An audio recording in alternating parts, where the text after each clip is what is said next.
Little known secret here. I think we've got the medical device sterilization problem licked. We've got the ETO thing solved.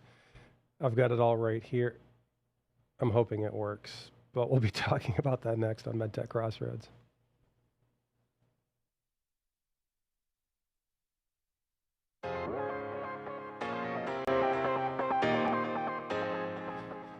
All right, but before we talk all about sterilization and the ethylene oxide problem, we're going to be talking about upcoming events in the local and national ecosystem, brought to you from all these wonderful folks and their calendars. RAPS is having a risk management for the full product life cycle event Tuesday, April 18th at their global headquarters in Rockville, Maryland. April 18th, the pitch competition for the Entrepreneur Boot Camp. Ann Arbor Spark, always great events that they put on out of Ann Arbor Spark. Great training happening there. Cybersecurity, such an important topic, coming up Thursday, April 20th through Friday, April 21st in Maryland as well. That's from RAPS, the Regulatory Affairs Professional Society. And coming up in 2 weeks, MedCon, the conference in Columbus, Ohio, co-sponsored by the FDA. Lots of FDA attendees at that. Should be a great time. We plan on being there in person. BioSocial, the Ann Arbor BioSocial this month is not the Ann Arbor BioSocial, it's BioSocial in the D. It is in Detroit, Founders Brewing in Detroit, Charlotte Street, April 25th, 5 to 7 p.m. Another great opportunity for life science networking. People always say, where do I go to get connected with the community? And things like the BioSocial, BioMixer, these kinds of events are absolutely wonderful for getting connected to Michigan's life science and med device community. The FDA is running a webinar, and I think this one's kind of important to know about, especially if you are in the business of creating medical technologies. It's all about electronic systems, electronic records, and electronic signatures. In more boring terms, that's Part 11, 21 CFR Part 11. And it's always been a thorn in the side for so many companies that are working on medical devices. But this would be the place to go. I'm registered for this on April 25th, 3 p.m., and it should be a good listen on how to address this. A number of years ago, some FDA reviewers were kind enough to share that they were not at the time auditing to Part 11, that rather they were kind of going, well, Part 11 is such a mess that if you're not failing horribly, we're just going to turn a blind eye. That was pretty much where they came down. We'll see if that's changed a few years later now. So April 25th, 2023, 3 p.m. And another event by RAPS. And this one for folks who want to know more about AI, artificial intelligence. It's a non-technical introduction for regulatory affairs professionals. So if you don't really want to get into the numbers, but you'd like to know more about it, this Wednesday, April 26th, would be a great time to show up, and it's free. So how can you hate that? And then coming up May 9th, it continues the IP and legal expert virtual coffee break put on by MishBio. If you're watching online, you can scan the QR code right there. 11 o'clock every second Tuesday of the month, presented by MishBio's IP and legal committee. And again, it's not MedTech specific, but because so many companies and individuals run into problems around IP, this is a great place to get connected if you're not already. And speaking of MishBio, the 2023 Michigan Life Sciences Showcase, May 15th in Lansing, Michigan, is up on MishBio's website, and they are going to be doing things from medical devices, drugs, patient advocacy, cannabis science, and digital health. So all of those things happening May 15th at the Life Sciences Showcase in Lansing, Michigan. And finally for today on the upcoming events, May 15th through 25th, there will be 3 workshops put on by AdvaMed, one about 510Ks, one about IDEs or investigational device exemptions if you're doing a clinical trial, and PMAs, or pre-market authorizations for Class 3 devices. Those 3 workshops happening in between May 15th and May 25th by the Advanced Medical Technology Association, AdvaMed. We were out with them in DC just about a month and a little bit more ago with MishBio. I'm sorry, this is actually the last one for today on the events. Midwest Growth Capital Symposium. It is back. It is back again, May 23rd through May 24th, the place to connect with Michigan's investment and startup communities. And that, I believe, is being held at Ross Business School this year. It used to be held out in Ypsilanti. I guess they're holding it at Ross this year, but should be a great event coming up at the end of May. Those are the upcoming events, local and national ecosystem. Next up, we're going to talk about FDA and industry news.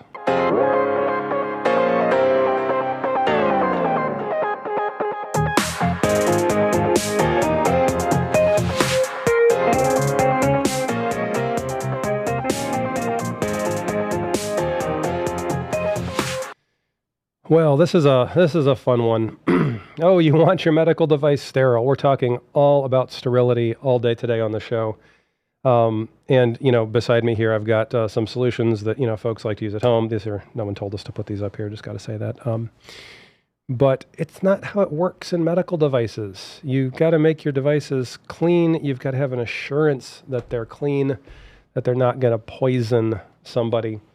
And oftentimes that is a hard-won thing in the industry. I think people don't realize how much trouble that can be. I've got a device here. I asked my staff for the biggest, noisiest package that I could possibly get because it's more fun that way. This is some kind of an internal scope. And you can see it's packaged inside what's called a Mylar Tyvek pouch. And this is a very traditional kind of a way to package medical devices. Okay, why this? Just because you can see through the front and it looks cool? Well, the magic side is really the back side, this Tyvek side. We'll talk about why that's such an interesting thing in a moment. But this is often how medical devices get packaged. We'll come back to this in just a second.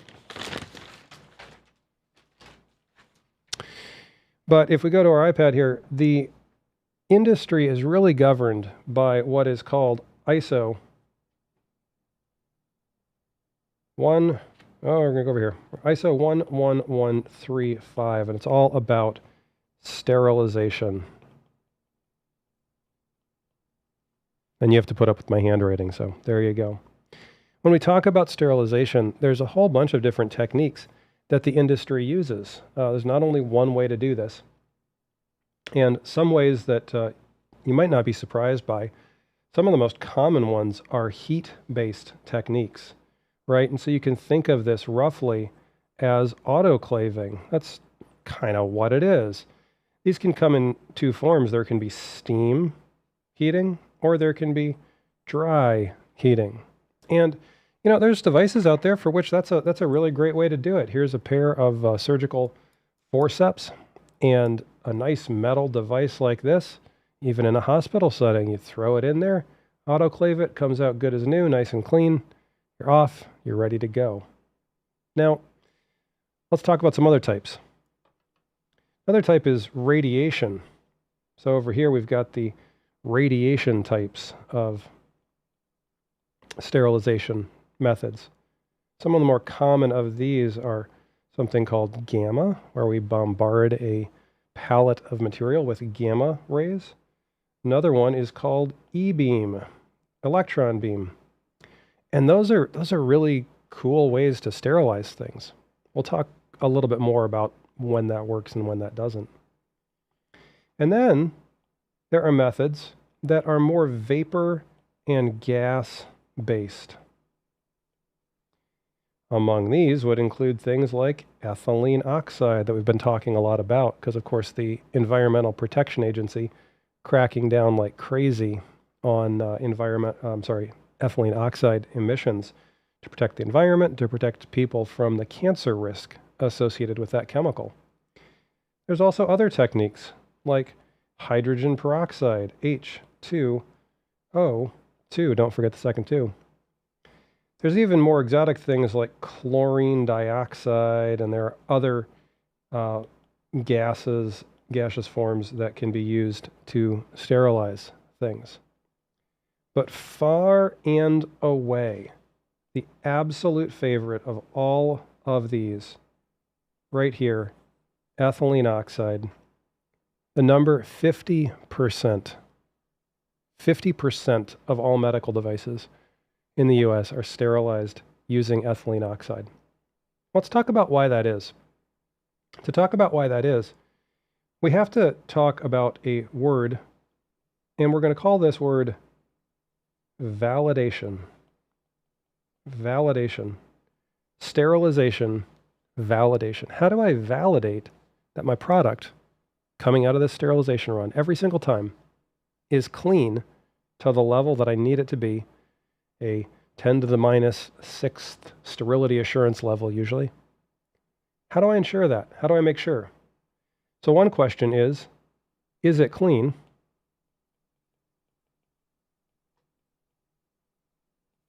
And the other question,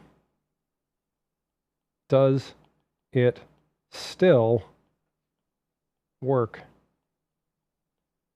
Now let's think for a minute why this is important. We're going to ask the second one first. And to do that, I made a little bit of show and tell here. This is where the secret comes in. I think I've actually solved the sterilization problem. Here I've got a syringe in its nice Mylar Tyvek pouch, all ready to go. And if we open this up, take a look at it, there's our nice syringe, ready to use. That's great. Got my beautiful syringe. Well, let's say this syringe wasn't sterilized yet, and I needed to sterilize it, and ethylene oxide were going away, and I wasn't going to be able to use it. Well, you know, heat. Heat fixes things, right? Heat kills bugs. So we're going to use heat to sterilize our syringe. So here's our original syringe right here. And just before the show, we heat sterilized this. We heat sterilized this syringe. I'd say they look similar, Steve. I think maybe did we count them both as functional? They're similar. They're very similar. I'd like to think so. If you sort of squint, I would say that bottom one is just as functional as the top one, wouldn't you? Oh, I don't know. You think you can pull the plunger out and? Let's find out. Let's try it. See if it. Oh, actually, I'm having a hard time with that. That's not working very well. It's kind of stuck. Whereas this one, perfectly good, still working. Great. Guess what? This one was probably sterilized using ethylene oxide. Can you imagine that? And this one down here, now that I've heat sterilized it, I've completely destroyed its functionality. Which is why when we talk about sterilization validation, one of the questions is, does it still work? And when we have devices that are made from plastics, especially thermoplastics that were injection molded to get to their current state or extruded, chances are it's not going to survive heat sterilization. Okay? Well, let's ask a different question. Radiation. Radiation's good. I mean, yeah, you can burn things with radiation, but maybe if you get the right dose, you're not going to burn things. So here's a part. It's a nice white plastic part. Or maybe I take the hand piece that was out of this device we were looking at earlier. It's a nice white plastic part. Looks beautiful. But let's say it hadn't been sterilized yet. Then I run it through radiation. Now this part right here I'm going to show you is actually aged in a different way. And I don't know if we can see it on camera, but this part right here and this part right here, they used to be pretty white. They used to be pretty, just like they came out of the mold or out of the machine. They used to be pretty good, but now what's happened? They've yellowed. They're all yellowed, and they might have even become brittle in a way that they wouldn't have been originally. You can't ship a product like this.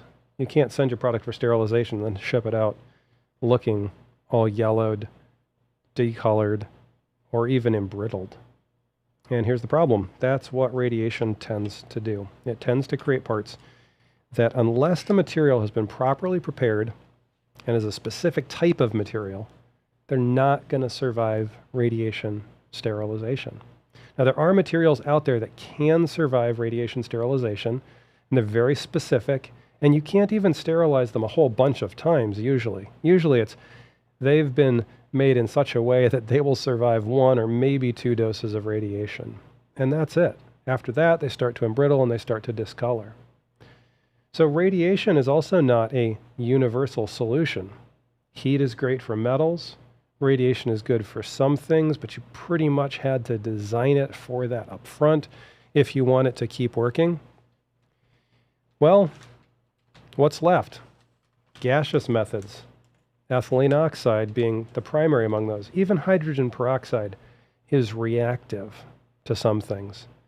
And so you end up in this situation where this gas that happens to kill bugs happens to be small enough to infiltrate small crevices and cracks and holes, and just happens to completely dissipate when you air it out, leaving a perfectly sterilized part.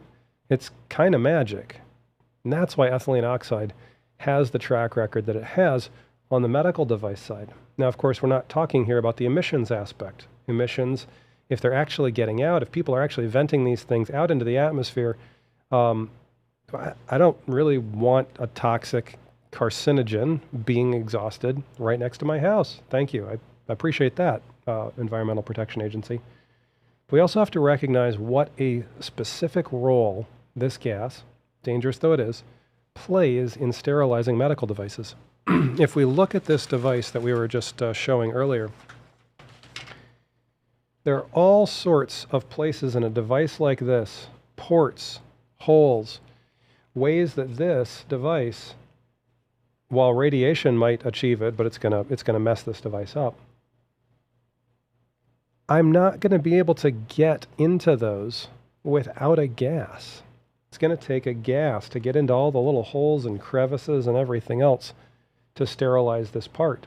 For example, I can't just wash the outside and call it good, because all the channels on this endoscope are gonna be uncleaned. They're going to be in there and completely a mess.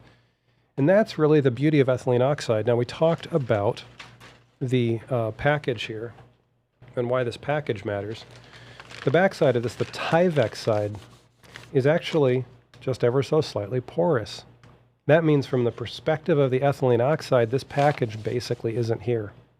All those nooks and crannies and crevices that are on the part, the ethylene oxide gas can get inside of, can sterilize, and it can also dissipate from it. So there's no ethylene oxide left behind on the part. That's why this is so widely used. And that's why the second question of is the part clean is so incredibly important. And that's what sterilization validation is also about, to ensure that the part is actually clean all the way through and all the way around, and that the part still works afterwards. So you have to validate both of these things, that the part is clean and that it still works. So the if we come on here, there's a couple of terms we need to know from FDA. Let me skip ahead to these. FDA recognizes 2 methods of sterilization. You say, well, Gene, you just mentioned a whole bunch, didn't you? Yeah, 2 categories, maybe we'll say, of established Category A sterilization methods. Methods that have a long history of safe and effective use. Okay? Things like dry heat. Things like ethylene oxide. Things like moist heat or steam, and things like radiation, gamma, and electron beam. These are established Category A sterilization methods. There are also Category B sterilization methods. These are more novel ones like ozone and hydrogen peroxide, flexible bag systems. That's ethylene oxide, but not in a traditional rigid room. Different ways of doing that. But these are considered novel. What is the upshot of that? Why do we care? Why does it matter that they have these 2 things? Well, right off the bat, it means that established sterilization methods have certain information you need to provide if you want to do a 510(k) submission to FDA. But guess what? Novel methods have even more information that you have to provide to the FDA. And so it makes it harder. It's also the case that sterilization method can change the validity of your 510K or other submission to FDA. So if you're using one sterilization method, it's not a given that any other sterilization method would be okay. And in fact, some cases, the type of sterilization method can require you to submit a new submission to FDA for clearance for your device. So that's why FDA is working on three things at the moment. One is the Sterilization Master File Pilot Program. And this is taking two areas here. One is for PMA holders, folks who have a pre-market authorization with FDA, a Class 3 device. And FDA is announcing that they are working with contract sterilizers to try to make, they call it the least burdensome regulatory approach, so that you can change the sterilization method without hopefully having to resubmit the device for clearance, for authorization in this case. Now, they also have a master file pilot program for 510K for ethylene oxide to try to help people move away from that. The point is if you have a sterilization method and you need to change, FDA is trying to make that as easy as they can, recognizing, as we just talked about, that these changes can have significant device impacts. They can actually change the device functionality. They can change the device safety in bad ways. And they may or may not successfully clean the device. For example, if we take a method with a very small molecule that can infiltrate everywhere on the device, and then we replace it with some that has a bigger molecule, and we ask, can this get everywhere? Well, we've got to prove that it does. We've got to prove that it actually cleans everywhere, whereas we were confident of that before with ethylene oxide. And so there are pathways to explore this with FDA. They're willing to talk about it with you. So if you are on the market with a sterility method and you need to change, looking at the master file pilot program would probably be a good thing. Involved in that right now are at least 5 companies: Boston Scientific, BD, Steris, Oscor, and Medtronic. But that's not all FDA is doing. They're also doing a innovation challenge, 2 of them actually. Innovation challenge number 1 is this one, to identify new sterilization methods and technologies. Now this is already occurring. There were 24 applications from companies to partake in this innovation challenge. And of those, 5 of them were awarded participant status. And they're working with FDA directly to accelerate the program and review new technologies. Let's take a look though. There's some companies and some methods here. Novo Sterilis, Noxalizer, 2 from Steris, and 1 from TSO3, which is now a part of Stryker. They're looking at these 5 technologies. Supercritical carbon dioxide sterilization. So I guess we're taking CO2 up to its supercritical level and using that as a sterilization method. Nitrogen dioxide sterilization. Particle accelerator-based radiation sterilization. Or I guess imagining and hoping maybe that makes less of a yellowing and embrittlement problem. As well as 2 vaporized hydrogen peroxide sterilization solutions, 1 with ozone. So these are new methods being explored. Interesting point here. I was talking earlier with Aaron Kerr, our director of product development and my co-founder of Into Being, and he was mentioning that what we're seeing at a developmental level when we work with clients is that some of these companies that are out there doing ETO and you think you need ETO from, they're not even calling back. That's how busy they are. They're not taking new projects. That's how busy they are. So for an existing company that's on the market, this is a big enough problem already to have to revalidate a new sterilization cycle, maybe with a method that they have never used before. But it's both a challenge and an opportunity for startups, for new product development efforts that are early enough in the process. If you're late in the process, you're up against this problem right now, and we have situations like this that we have to deal with. But if you're early in the process, you're very early, like conceptual design, requirements, inputs, things like that, it might be worth looking into some of these novel methods, these category B methods and beyond. Because if you're designing this product, it's time, whatever time it is, it's time to start looking at the sterilization method if it's going to be a sterile product. And it may be that there will be more availability of methods that are only just now being innovated. So in other words, if there's still a crisis of ETO in a year or two, to set yourself up knowing that you're not targeting just the one method that's so hard to use, but can we design that part ready for radiation? Can we design it ready for hydrogen peroxide? Can we design it ready for ETO if it's available? Can we design it ready for supercritical carbon dioxide, for example? That would be the way you'd want to be thinking at this point in the game if you have any runway ahead of you, to make sure that your product is compatible with as many different sterilization methods as possible. Now, sometimes this just isn't going to be possible because you're going to have a product that's made out of a single material, and that material is already specified because that's the material that works for your product. If that's the case, you're just going to have to get through and possibly wait in line and take that as a fixed limitation on your project.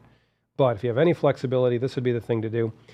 Companies like these working on new solutions, and they're looking for sterilization alternatives. Compatibility is one of the focuses of this, foci of this, as well as is it scalable, right? If you can sterilize one part, big deal. Can you take pallets and push it through? That also needs to happen. So a lot of cool things happening there. One more thing I want to tell you about. The reduction in ethylene oxide emissions challenge from FDA. FDA saying, hey, if we need this so badly, let's try to be part of the solution to reduce the emissions. And I think we all agree we don't want these emissions being stuck out into the environment. These shouldn't be toxic gases, should not be dumped directly into the environment. Companies, Abbott, Anderson Scientific, Becton Dickinson, DMB Apparatabau from Germany, Medtronic, Sterigenics, Steris, and Taiwan Advanced Sterilization Technologies. Here's what they're working on. An enhanced cycle, flexible chamber technology. I guess the idea of a flexible chamber must be, I actually don't know this for sure. This is me hypothesizing, so I always have to say that when I'm doing that. That if you have a fixed size chamber, you just got to vent the gases out. But if you have a flexible chamber and you can collapse it right around that object, you can get most of the gas pushed somewhere else. Could that be what's happening here? It might be. Reduced concentration, ETO, and also other things like abatement strategies. The whole point here is EPA is going to start cracking down on this. They have started cracking down on this. There was a list here, I'll see if I can find it, of all of the sterilizer shutdowns that have happened, which is very interesting as well. But the whole idea of if we can reduce this by a percentage of emissions, if there's a way to reduce a percentage of emissions, things are going to be that much better off, and we will be putting less out into the environment, which would be a great thing. Let's see if we're going to find this. We're not immediately finding it, so I won't run over to it. But there were a list of known. Oh, this might be it right here. Yeah, here we go. Sterilization facility shutdowns. See if any of these are in your backyard. But we've got sterile Milano facilities in Italy is down since March 8th of 2021 due to sterility concerns. This doesn't sound like emission concerns. This sounds like they might have had a different issue. Medline Industries in Waukegan, Illinois, closed by the health department. Voluntary stop to finish construction on emissions reduction equipment. So to reduce the exposure to ethylene oxide. BD in Covington, Georgia. This one is not closed. but the Georgia State Attorney General is requesting closure. And so FDA is saying, if you do this, this could lead to shortages for critical care in hospitals on a daily basis, such as surgical kits, feeding tubes, and different types of catheters. Sounds like there's a pretty good chance that those things are coming out of that facility. Sterigenics in Willowbrook, Illinois. This is one of the ones that I know got a lot of attention. Also the one in Atlanta, Georgia. So Sterigenics, 2 facilities closed as of 2019. And the Willowbrook one is not going to reopen. The closure in Atlanta appears to be a temporary one. Smith's Medical as well. Tracheostomy tubes, because of the Willowbrook closure, became hard to get. Smith's Medical worked with the FDA to secure availability of these tubes and to accelerate release of them. So that was a workaround. Here's a statement from Jeff Shuren on that and what they did. We won't read through that, but FDA got directly involved with that. Viant, Sterigenics and Viant. It looks like the Willowbrook shutdown really triggered a lot of things, but the Grand Rapids facility closed. All of these sort of in our neck of the woods. So a lot of device closures, sterilization facility closures that have not made this problem better. And FDA is trying to do what they can, provide new methods, encourage new methods. But again, I don't think I can emphasize enough that if you are anywhere in the earlier stages of design, it's always good to think about what your sterilization method is going to be. This would be the time to ask, how many things can we be compatible with? Right? You never want to have to sole source something, but it was always just assumed that sterilization was a sole source thing. And we have a great ecosystem for taking care of these things. So no big deal. We'll just go out and get it sterilized. But that's simply not the case anymore.